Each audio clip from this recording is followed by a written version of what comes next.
In today's video, we're talking about 7 decorating mistakes that you probably don't even realize that you're doing in your home and how to fix them. Over the last several weeks, I've received hundreds of photos from you guys of your homes asking for help, which is giving me a little bit of an insight because there's a few mistakes, 7 of them, that I'm seeing over and over and over. A lot of the mistakes are ones that we talk about often here on my channel. I thought I would give you examples of ones that were sent in to me and also show you the mistakes that I've made here in my own home and how I fixed them. Okay, let's hop right into this. If it makes you feel any better, I've done every single one of these mistakes over the years. Be sure to give this video a big thumbs up. It's helping YouTube to know you're enjoying my channel and it shows it to other people and it's been so helpful. So number 1 is actually 2 parts and I'm noticing it often.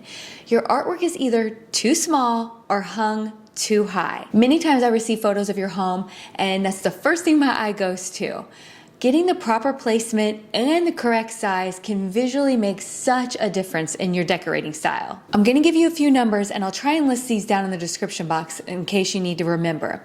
A good rule of thumb is to hang your artwork usually anywhere between 57 to 60, 61 inches. It's gonna vary on how tall you are because what you want is you want it centered at your eye level. And this is one of those cases where bigger is better. I would prefer to see something. If you had to choose between a very large picture or a little tiny picture, that large picture can really make a dynamic statement. And if one piece of art is feeling too small, do things that we've talked about here in the past before. Do a gallery wall where it fills more of the space, or add sconces like I did in my living room. That wall was so large, there was no way that I could just leave the sides with nothing. So I added the sconces. So it's a great option to help you fill that wall space. Thing that you never want to do is you never want your artwork to look like it's floating. You just don't want it to look like it's floating above your sofa all by itself. You want it to feel grounded and intentional, and it can really elevate the look of your room. Number 2. I don't know. I said that the picture was the thing that I saw the most, but this one is just neck and neck tie, and that is using too small of a rug. I see this over and over where we're not using an appropriate sized rug for the room. For those of you that have area rugs in your room, it's really essential that you get a very large one. It would be better to buy a way over large one than a too small of one. You want all your furniture in that room touching that rug. And so a lot of times I see people put just a little rug in the middle of the room. It really diminishes the size of your room and causes the space to not look grounded. It just looks like then that area is floating there in the middle by itself. But if you put a rug where it takes up the whole space of the room, where at least the front of the furniture can touch the rug, it'll make such a difference. It's something that until you really see in your own space, you don't pay attention to. And so take this to heart. And if you're looking at your space and you realize your rug is just way too small, that is a great investment piece because a rug can really change the whole look of your room.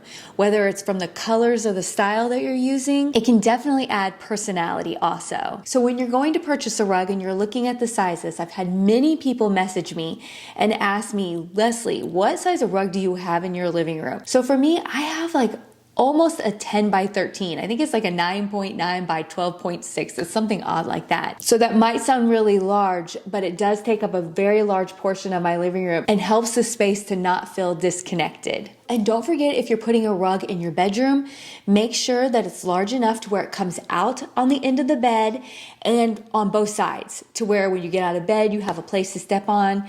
And then I have my nightstands touching the front, and then the end of the bed has space to where I even have a bench. So bigger is better also when it comes to your bedroom rug. Don't forget, if you're doing it in your dining room, to also make sure it's big enough for your chairs and the table, and for the chairs to be able to pull back from the table. So you don't want it to be so tiny that the chairs barely fit on there, and then the moment someone sits in it, it like pulls off the rug. So bigger is better. Something that I've shared here on my channel before is my health history. How many times I left the doctor's office feeling so dismissed and frustrated. Especially as I've gotten older, I've heard things like, oh, that's just part of aging, or your labs look fine. But deep down inside, you know something's not right. Have you guys ever felt that way? As women, so many of us have felt unheard and brushed aside by medical providers. It can feel very frustrating and disheartening. You know, at the end of the day, we all deserve to feel heard heard and supported when it comes to our health. We deserve care that's personalized and addresses what we're actually going through. That's why I'm excited to share today's sponsor, Midi Health. Midi is a virtual care clinic built by women for women, specifically for those of us that are in perimenopause and menopause. At my first visit, I finally felt heard. My Midi clinician took the time to understand all my symptoms and validate what I was going through. And because I specialize in midlife women's health, they knew exactly how to help me. Getting started on Midi is easy. All you need to do is book your virtual visit by setting up an account,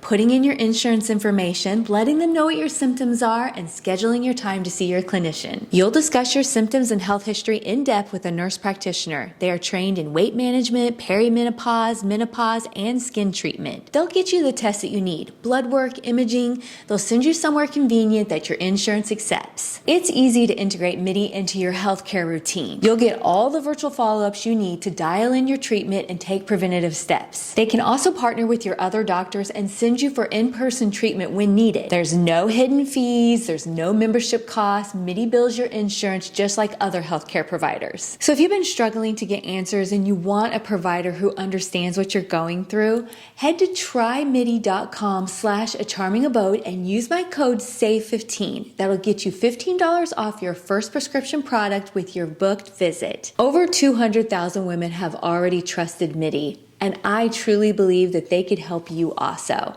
And a big thank you to Midi Health for sponsoring today's video. Number 3, curtain placement. And once you change this, it can be dramatic. This is one of the biggest changes I've noticed when I've been showing my viewers what they could do for their home. Done this in the past many times myself. I hung my curtains too low.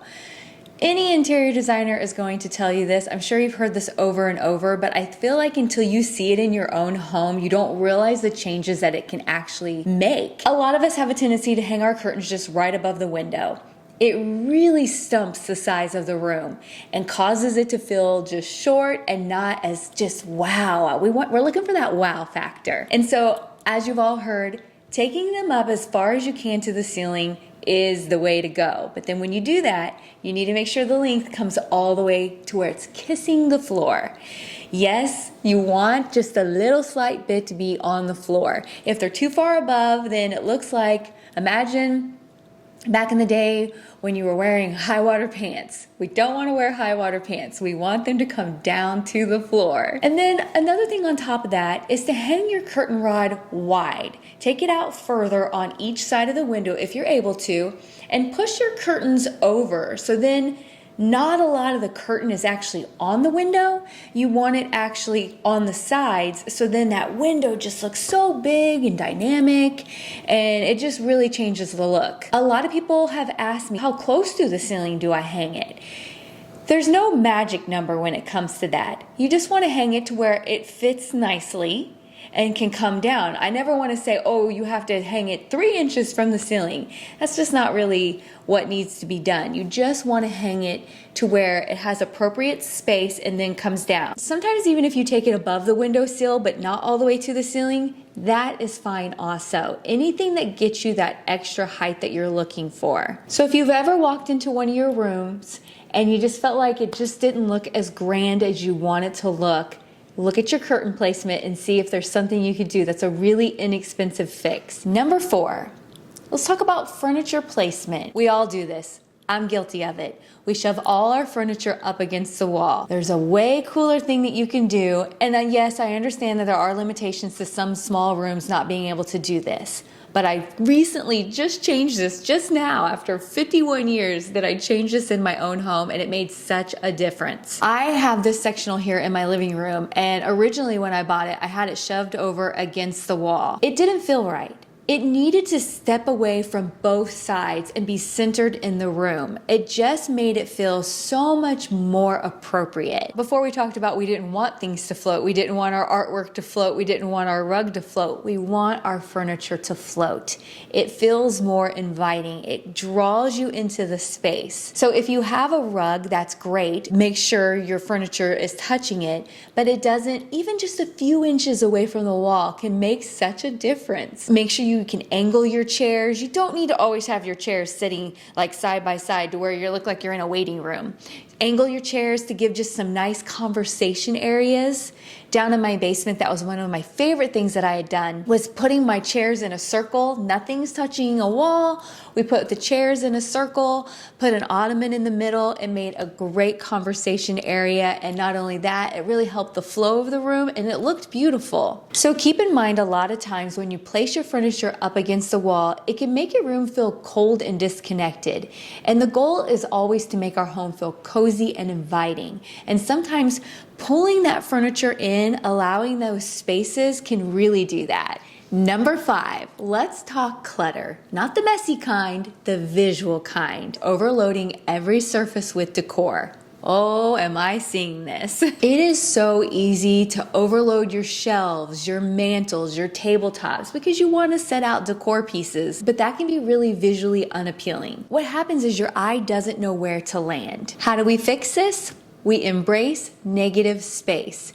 It's okay to have some negative space. I want you to group items. Group them in items of 3. Do varying heights and allow breathing space. This can make such a difference. Limiting the number of items that we have on a shelf can really make it feel more polished and calm. So the next time you have the urge to put 12 little items in an area, try 3 substantial ones of varying heights, allowing breathing room, and see how much of a difference that could actually make. All right, next up is number 6, and that is neglecting your entryway. And what I mean by that is the first impression of your home when someone walks in, even yourself. And sometimes that's an area that we all overlook. It turns into a drop zone where you're just dropping your shoes. It can become cluttered. I'm leaving dog leashes, and there's just all those things that can cause that area to not look the best that we know that it can.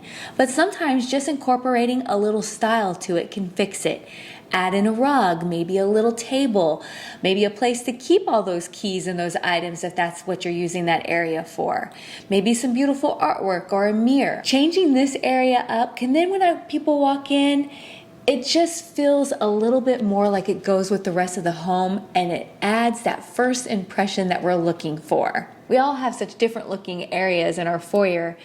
It's hard to give you specifics for your own home. This is just an area that you want it to be welcoming and intentional.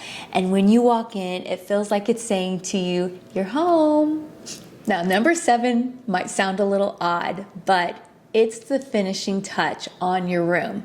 And that is a lot of times people forget to add the cozy. And let me explain this. You have your rug, you have your furniture, you have your artwork, you even have your curtains hung. But does it still feel cold and unfinished?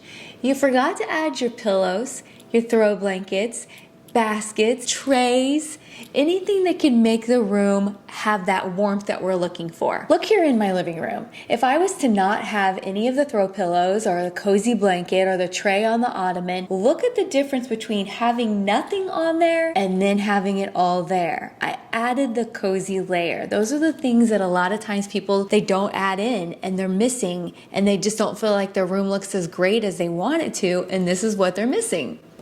How many times can I say missing? Don't be afraid to have your space look lived in. Perfection isn't cozy. Real life is. I wanted to remind you guys, if you want to send in any of your own photos to be featured in one of the upcoming videos where I fix my subscribers' homes, be sure to send it to Leslie@acharmingabode.com.